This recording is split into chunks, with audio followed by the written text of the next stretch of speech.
To start exploring the Tableau interface and cover some of the Tableau terminology, I opened the car sales Tableau workbook and clicked the data source tab at the bottom, much as we did in the previous module. Tableau shows what it calls a data source, and data sources are the basis for visualizations, and a later module will show you how to create data sources. Tableau data sources typically contain a number of tables, and you see the tables that were used to create this data source at the top. If you mouse over the link between two tables, you will see which fields were used to link those tables. Tableau, as a note, Tableau allows you to create either a logical or physical relationship between the tables in the data source, in much the same way in which you can look at tables in a relational database, both from a logical and a physical point of view. The view above is the logical view, and it has become the default in the more recent versions of Tableau.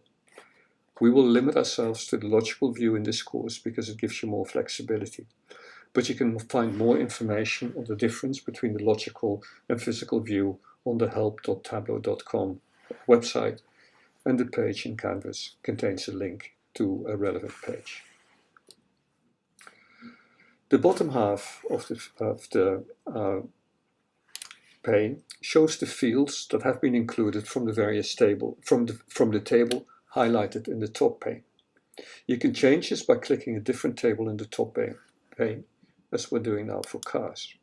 And again, you see the fields and you see values for those fields.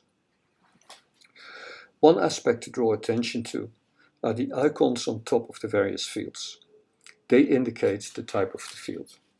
As you would expect, the hash indicates a numeric field and ABC indicates a string field. However, one particular icon that may need some explanation is the globe icon in, for example, the country field in the customers table. It indicates that Tableau has interpreted this field as having a geographical role, of which more later. You can change the type of a field by clicking on the icon at the top, in this case ABC, and then selecting whatever other type you want. For the purposes of this introduction, it's not necessary to change any types, but it is useful to know that you can do this if necessary. Types of fields are important for two reasons. First, you can only link tables on fields with the same type. Second, Tableau uses the type to determine which visualizations are feasible. For example, you can only make maps if the visualization includes fields with a geographical role.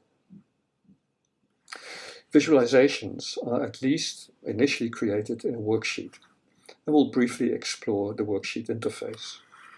I clicked on the Sheet 1 tab at the bottom to bring up an empty worksheet. You'll see the fields on in the data source on the left. The fields in the top sections above the line are called dimensions, and are usually those fields that cannot be aggregated. The fields in the bottom half are called measures, and as the name suggests, are fields that can be measured, aggregated, or used for mathematical operations. Dimensions are usually used for row or column headings in visualizations, and measures are usually used for plotting or giving values in the visualization. To the right of the fields are what Tableau calls shelves. You build the visualization by dragging dimensions and measures into shelves. The rows and column shelves are typically used to create simple visualization.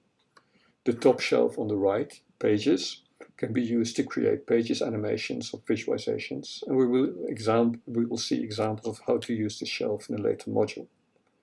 The filter shelf can be used to build interactive filters on visualizations and dashboards, which are essentially combinations of worksheets. The marks shelf is used to refine the visualization, for example, by changing the color of the bars in the bar chart. The various boxes in the mark shelf are called cards. To create a visualization that shows sales price by color, I first minimize all the tables other than cars. I then drag the color dimension into the sheet on the right, and you'll see that Tableau has added the color dimension to the row shelf. The rounded rectangular in the row shelf is called a pill. I then drag the sales price into the text card in the mark shelf. You see that by default Tableau uses sum as the aggregation method, but we will on measures, but we'll see how to change this later.